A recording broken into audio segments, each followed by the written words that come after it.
হাসির রাজা, জ্ঞানের রাজা, রসিক রাজা।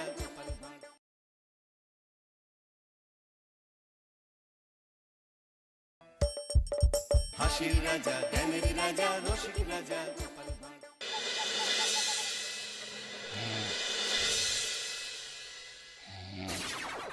রাজা কৃষ্ণচন্দ্র, আমি এসেছি রে। চোখ খুলে দেখো বাবা। কে কে কে আপনি? আমি স্বামী খটখটানন্দ। আমি জানতে পেরেছি তোর মনে সুখ নেই, তাই তো সেই সুদূর হিমালয় থেকে ছুটে এলাম। ও, আপনি কি করে জানলেন সাধু বাবা? ওরে পাগল ছেলের কথা শোনো। সন্তানের মনের কথা যদি জানতেই না পারি, তাহলে কিসের তপস্যা আর কিসের ধ্যান? কি জেনেছেন সাধু বাবা? 3 দিন ধরে মনে কোনো সুখ খুঁজে পাচ্ছি না, নানান রকম চিন্তায় জর্জরিত হয়ে রয়েছি। তার মধ্যে আজ 3 দিন হলো রানী বাপের বাড়ি গিয়ে রয়েছে। সুখ কি তোর একার? এই মায়ার সংসারে সুখ খুঁজে পাবি কি করি? তোর যে তপস্যার সময় হয়েছে বাবা। শোন, এই পাথরটা ধর। আমি যোগ বলে এই মন্ত্রপুত পাথর পেয়েছি। কাল পূর্ব দিকের নদীর পাড়ে এই মন্ত্রপুত পাথর স্থাপন করবি। আমি চাই তুই নিজে এই পাথরের আরাধনা করিস। তাই ওইখানে এক কুটির বানিয়ে তুই একা থাকবি। একা? আর রানী? সংসারে দুঃখ ছাড়া আর কিছুই নেই। তোর আসলে সুখ লুকিয়ে আছে ওই মন্ত্রপুত পাথরে। এই পাথর তোর মনে সুখ ফিরিয়ে আনবে আর এই গোটা রাজ্যে শান্তি বজায় রাখবে। ঠিক আছে বাবা।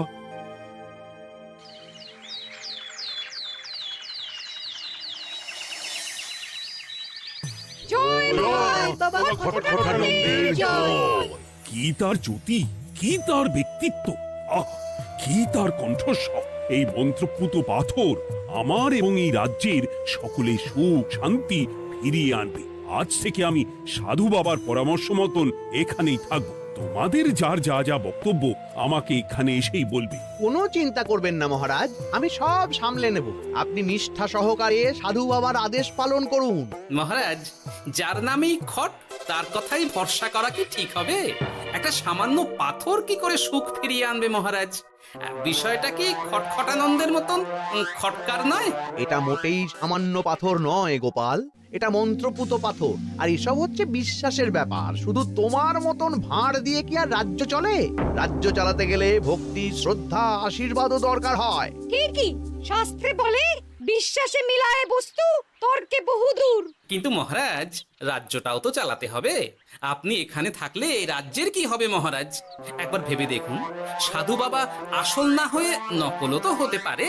দেখো গোপাল, তোমার যদি মনে বিশ্বাস না থাকে তাহলে আমি বলবো তুমি আর এখানে এসো না। তবে সাধু বাবার নামে কোনো বাজে মন্তব্য আমি শুনবো না। আমি চাই না আমার এই অবিশ্বাসের কারণে আমার রাজ্যের কোনো ক্ষতি হোক। আর আমি এই রাজ্যের মন্ত্রী, আমি থাকতে তোমাকে রাজ্য নিয়ে বেশি ভাবতে হবে না। তুমি এখন যাও তো গোপাল, যাও। মহারাজকে আর বিরক্ত করো না। পাল না থাকলে এ রাজ্যের কিছুই এসে যাবে না। আমরা থাকতে নাকি ভাঁড় চালাবে রাজ্য? আচ্ছা, ঠিক আছে, দেখা যাক। তাহলে আসি মহারাজ। হ্যাঁ হ্যাঁ, এসো এসো।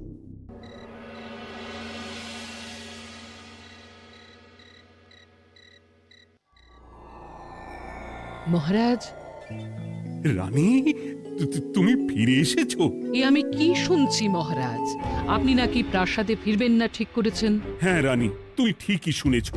আমি আর প্রাসাদে ফিরবো না। আমি এখানে থেকে ওই মন্ত্রপুত পাথরের আরাধনা করব। কে না কে এসে আপনাকে বলল আর আপনি প্রাসাদ ছেড়ে এই কুটিরে থাকবেন? আপনার শরীর খারাপ করবে মহারাজ, আপনি ফিরে চলুন। কে না কে নয় রানী, স্বামী খটখটানন্দ খুব বড় সাধু। উনি যোগ বলে আমার দুঃখের কথা জানতে পেরে সেই হিমালয় থেকে ছুটে এসেছেন আমাকে ওই পাথর দিতে। তুমি আমায় ফিরতে জোর করো না রানী। আর আপনার রাজ্য, আপনার প্রজারা, তাদের কি হবে মহারাজ?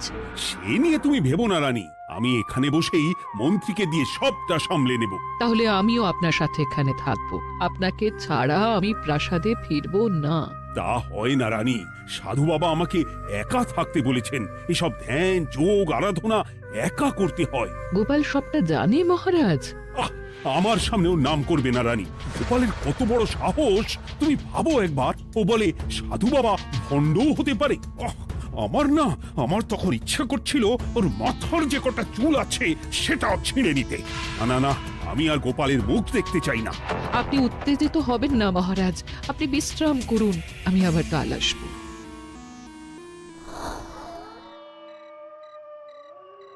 রাতের হাটেও সবজির যা দাম বেড়েছে, এরপর শুধু এক বেলা খেয়ে থাকতে হবে।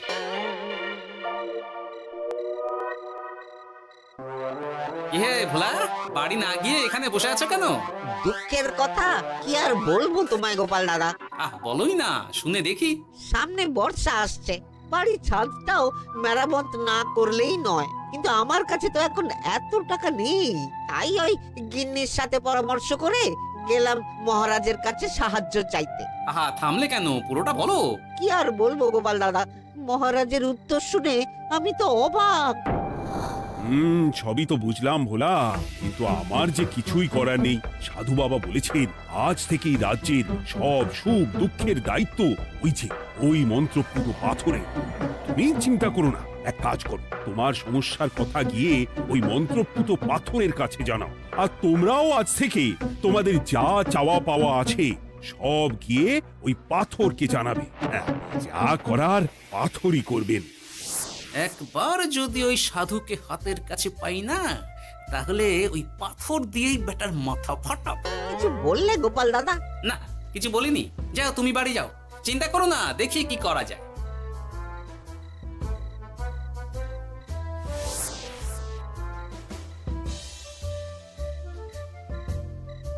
কি ব্যাপার, এত রাতে বটা ঘটা মন্ত্রীর বাড়িতে কি করছিল?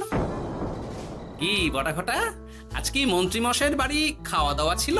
খাওয়া ছাড়া কি অন্য কিছু আসে না তোমার মাথায়? চ চ চ, আমাদের অনেক কাজ আছে, চ। আরে এত তাড়া কিসের?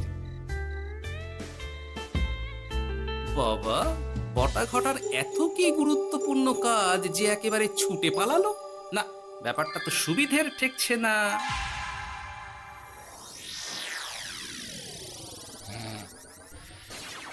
রাজা কৃষ্ণচন্দ্র, ওঠ বাবা, আমি এসেছি। সাধু বাবা, আপনি এসেছেন? কেমন আছিস বাবা? ভালো আছি বাবা, তবে মনে এখনো পুরোপুরি সুখ খুঁজে পাইনি। সুখ কি তোর একার? কি করে সুখ পাবি বাবা? এখনো তো তুই তোর সব আসক্তি থেকে মুক্ত হতে পারিসনি। আর কি কি করতে হবে আমায় বলে দিন বাবা। একটা কাজ বলবো, করতে পারবি? বলুন বাবা, আপনি যা বলবেন আমি তাই করব। এই রাজপাট তুই ছেড়ে দে, এসব থেকে নিজেকে মুক্ত করে তুই তোর সাধনায় মন দে, দেখবি তার ফল তুই পাবি। কিন্তু তাহলে রাজ্যের কি হবে? কে দেখবে সাধু বাবা? কেন, তোর মন্ত্রী? ওর থেকে ভালো লোক তুই আর পাবি না। ওই হচ্ছে তোর আসল শুভাকাঙ্ক্ষী, আমি যোগ বলে জানতে পেরেছি। আচ্ছা, তাই হবে। আর ওই গোপালটাকে যদি পারেন একটু সাহায্য করবেন বাবা। ওই তুচ্ছ গোপালকে নিয়ে তুই চিন্তিত হোস না, ওরে ভুড়ি মন্ত্রী মশাই ফাটাবে। তুই যা, ঘুমো।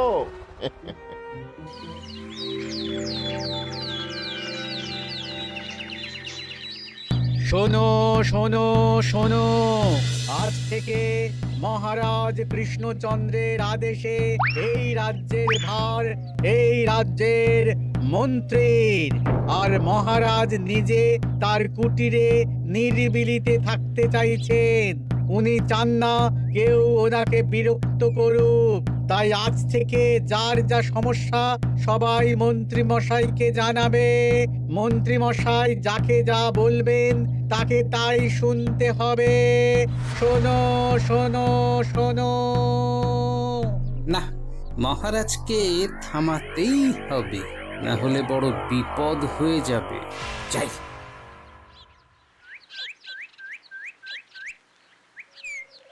মহারাজ, এই ভুল আপনি করবেন না। মন্ত্রীর হাতে রাজ্যের ভার দিলে রাজ্যের সর্বনাশ হবে মহারাজ। দেখো গোপাল, আমি যেটা করেছি সেটা ঠিক বুঝেই করেছি। আমার সিদ্ধান্ত আর বদলাবে না, আর এই বিষয় নিয়ে আমি তোমার সাথে কথাই বলতে চাই না। মহারাজ, গ্রামবাসীরা আপনার এই সিদ্ধান্ত খুশি মনে মেনে নেয়নি। সবার কথা একবার ভেবে তারপর সিদ্ধান্ত নিন মহারাজ। একজন বাইরের লোকের কথায় কোনো সিদ্ধান্ত নেবেন না দয়া করে। গোপাল, তুমি যদি সাধু বাবার সিদ্ধান্তে প্রশ্ন তোলার চেষ্টা করো, তাহলে আমি বাধ্য হব মন্ত্রীকে বলে এই রাজ্য থেকে তোমায় বিতাড়িত করতে। একজন সেই হিমালয় থেকে আমাদের উপকার করতে এলো, আর তুমি তার বিরুদ্ধেই কথা বলছো। ছি ছি গোপাল, ছি। মজা, কি মজা! শুধু মুদ্রা, শুধু মোহর, যেদিকে তাকাবো শুধু সোনার মোহর আর সোনার মোহর। তুমি কি পাগল হয়ে গেলে?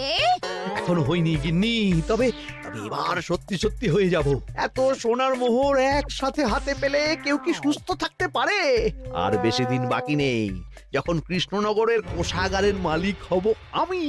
আর মহারাজ, মহারাজকে ছেড়ে দেবেন? চিন্তা নেই, মহারাজ কিছুই করতে পারবেন না। তিনি এখন সাধু বাবার আদেশে পাথরের আরাধনায় ব্যস্ত। আর প্রহরীরা, তারা কিছু বলবে না? প্রহরীরা তো এখন আমার গোলাম। মন্ত্রীমশাই, মন্ত্রীমশাই, আমরা এসেছি। ওই তো ওরা চলে এসেছে। ওরা কি করবে? ওরাই তো কোষাগার লুট করতে আমায় সাহায্য করবে। রাজ কোষাগার হবে শুধু আমার, আমার, আমার।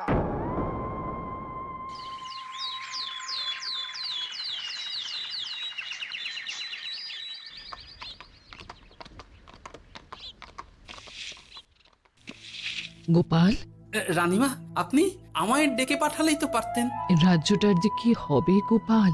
মহারাজের উদাসীনতায় মন্ত্রী তো সব লুটে পুটে একাকার করে ছাড়বে। তুমি কিছু একটা করো গোপাল। সে তো আমিও বুঝতে পারছি রানীমা, কিন্তু হাজার চেষ্টা করে ও মহারাজকে বোঝাতে পারছি না। মহারাজ সাধু বাবার পাল্লায় পড়ে আর কিছুই বুঝতে চাইছেন না। এই রাজ্য আর মহারাজকে একমাত্র রক্ষা করতে পারবে তুমি গোপাল। কিছু একটা করো। কি হয়েছে? তোমরা হট্টগোল করছো কেন? তুমি আর একটা বিহিত করো গোপাল দাদা, আমরা তো আর থাকতে পারছি না। তুমি এর আগে বিহিত করো গোপাল। আচ্ছা, কি হয়েছে বলবে তো? মন্ত্রী মশাই সবার কাছ থেকে অগ্রিম কর চেয়েছে।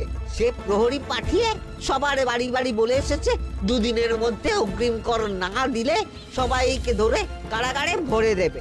একে তো আমরা কোনো সাহায্য পাচ্ছি না, তার উপর আবার এই জুলুম কি করে মেনে নেব বলো তো গোপাল দাদা? আমাদের বাঁচাও গোপাল দাদা, আমাদের বাঁচাও, না হলে এই মন্ত্রীর জুলুমে আমরা সবাই মারা যাব। হ্যাঁ গোপাল, তুমি পারবে। কিছু একটা করো গোপাল, এই রাজ্যটাকে বাঁচাও। না, আর নয়, এবার এর একটা বিহিত করতেই হবে। শোনো, তোমরা সব নিজের নিজের বাড়ি যাও, আমি দেখছি কি করা যায়। মন্ত্রী দুদিনের মধ্যে কর চাইছে কেন? ওর আসল উদ্দেশ্য কি? না, বিষয়টার খোঁজ নিতে হচ্ছে। পুটি, এই পুটি। গোপাল দাদু, তুমি?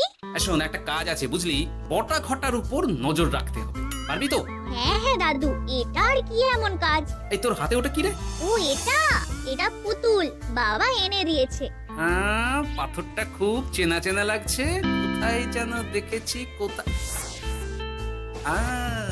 রে, সাধু বাবার দেওয়া পাথর। আরে এটা একই পাথর মনে হচ্ছে। এই তোর বাবা এটা কোথায় পেয়েছে রে? তা তো জানি না, তবে শুনেছি পাশের গ্রামে। বাহ, পাথরগুলো দেখতে তো খুব সুন্দর। এই সব পাথর তোমার? আজ্ঞে হ্যাঁ, আমি এই পাথরের মূর্তি বানাই। এই পাথর কি তুমি বিক্রি করো? না না, শুধু পাথর তো বিক্রি করি না। এটা কি? ও, ওটা আমি আমার সব পাথরের একটা চিহ্ন দিয়ে রাখি। এতে বোঝা যায় যে এই পাথরের মূর্তি আমার তৈরি। বাহ, চমৎকার কাজ করেছো। তোমাকে যে কি বলে ধন্যবাদ দেব তুমি জানো না। কৃষ্ণনগরের কত বড় উপকার তুমি করলে। গোপাল দাদু, ও গোপাল দাদু, গোপাল দাদু, গোপাল দাদু। কি ব্যাপার, এত সকাল সকাল? ভালো খবর এনেছিস মনে হচ্ছে। শুধু ভালো নয় দাদু, একেবারে গরম খবর। দাদু, রহস্য আমরা ফাঁস করে ফেলেছি দাদু। বলিস কি রে? শুনি শুনি। কাল রাতে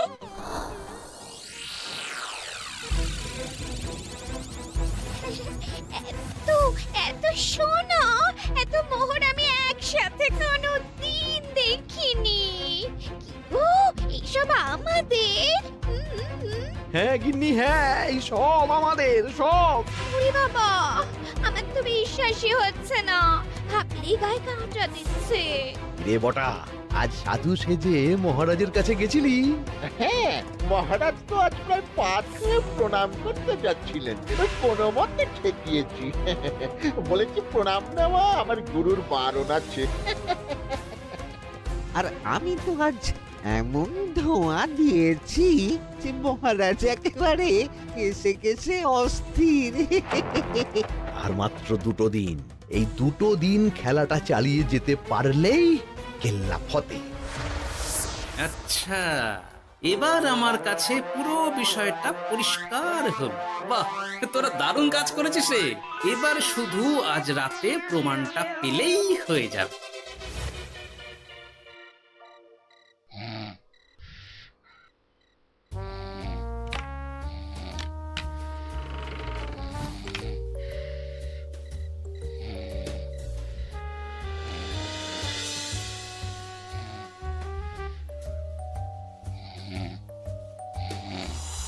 এই তো একে একে 2 মিলে যাচ্ছে। বাবা বাবা বাবা, এবার খেলা জমবে।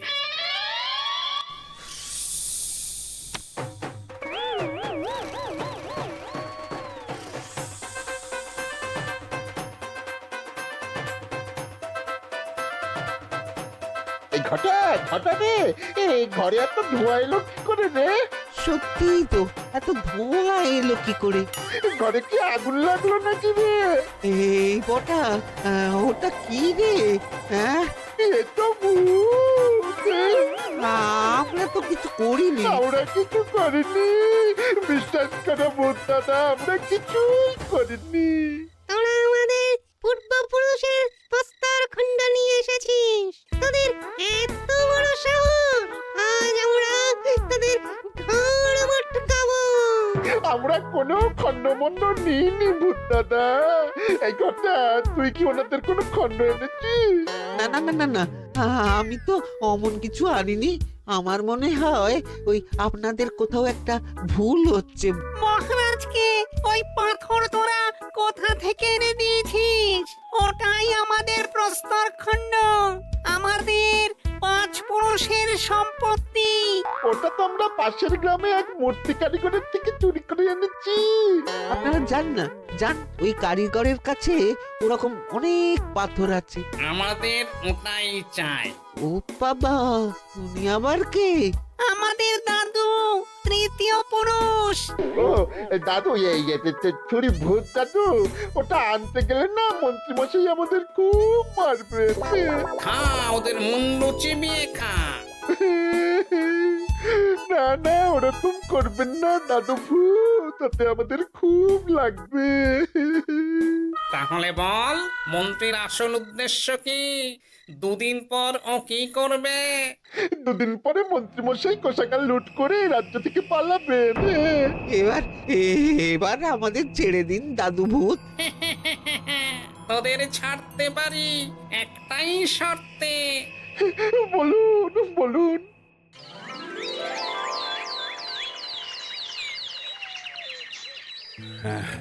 রাজ্যের পরিস্থিতি কি? প্রজারা সবাই ভালো আছে তো? হ্যাঁ মহারাজ, সেসব নিয়ে আপনি একদম চিন্তা করবেন না। বাবা, আপনি এসেছেন? হরে কৃষ্ণচন্দ্র, একটা কথা তোকে না বলে আর থাকতে পারলাম না। এটা আবার কে রে? বলুন বাবা। এই মন্ত্রীকে এই রাজ্যের দায়িত্ব দিতে বলে আমি বড় ভুল করেছিলাম। আসলে এই মন্ত্রী হচ্ছে চোর, ও তোর কোষাগার ফাঁকা করে পালাবার মতলব করেছে। কি বলছেন বাবা? মন্ত্রী, উনি যা বলছেন সব সত্যি? না না মহারাজ, এই বটা কি হচ্ছে কি? বটা? তো তুমি সাধু বাবাকে বটা বলে ডাকছো কেন?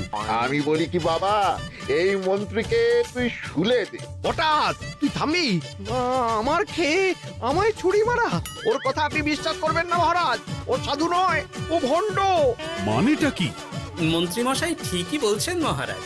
ও সাধু নয়, ও কৃষ্ণনগরের বটা, এসব আপনার আদরের মন্ত্রীর কাজ মহারাজ। মন্ত্রী আপনার রাজ্য লুট করার মতলব করেছে, তাই বটাকে সাধু সাজিয়ে আপনার মন জয় করে প্রথমে আপনাকে প্রাসাদ থেকে তাড়িয়েছে, তারপর রাজ্যপাট নিজের হাতে নিয়ে কোষাগার হাতিয়েছে। আর এই পাথর কিসের গোপাল? পাথর? পাথর এই কারিগরের মহারাজ। উনি পাশের গ্রামে এই পাথর দিয়ে মূর্তি গড়েন। মন্ত্রী বটাকে দিয়ে এই পাথর চুরি করিয়েছে।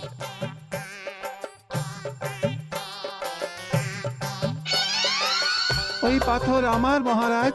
আমি তোমায় ছাড়বো না মন্ত্রী, তোমায় আমি শুলে দেব। প্রহরী, প্রহরী! কেউ আসবে না মহারাজ। প্রহরীরা এখন আমার কথা ছাড়া আর কারোর কথা শুনবে না। আমি এখন আপনাদের সামনে দিয়ে আপনার কোষাগার নিয়ে চলে যাব, আর আপনারা শুধু দাঁড়িয়ে দাঁড়িয়ে দেখবেন। রে ন্যাপলা পুঁটি গুলটে, মন্ত্রীকে বেঁধে ফেল। এত সোজা নয় গোপাল, দেখবে? প্রহরী, প্রহরী! চেঁচান চেঁচান, আরো জোরে চেঁচান, কিন্তু ফল হবে না। আপনার প্রহরীরা সব গ্রামবাসীর হাতে বন্দী। আমায় ছেড়ে দিন মহারাজ, আমার ভুল হয়ে গেছে। এমন ভুল আমি আর করবো না মহারাজ, আমায় ছেড়ে দিন। ছেড়ে দেব? তোমার ব্যবস্থা আমি করছি। কিন্তু গোপাল, আমার মনের সুখের কি হবে? আমি কি আর সুখী হতে পারবো না? কেন পারবেন না মহারাজ? রাজার আসল সুখ তো তার প্রজার সুখে। একদম ঠিক কথা বলেছে গোপাল। প্রজার সুখেই রাজার সুখ। ঠিক গোপাল, ঠিক। তুমি না থাকলে যে আমার কি হতো? জয় গোপালের জয়! জয় গোপালের জয়।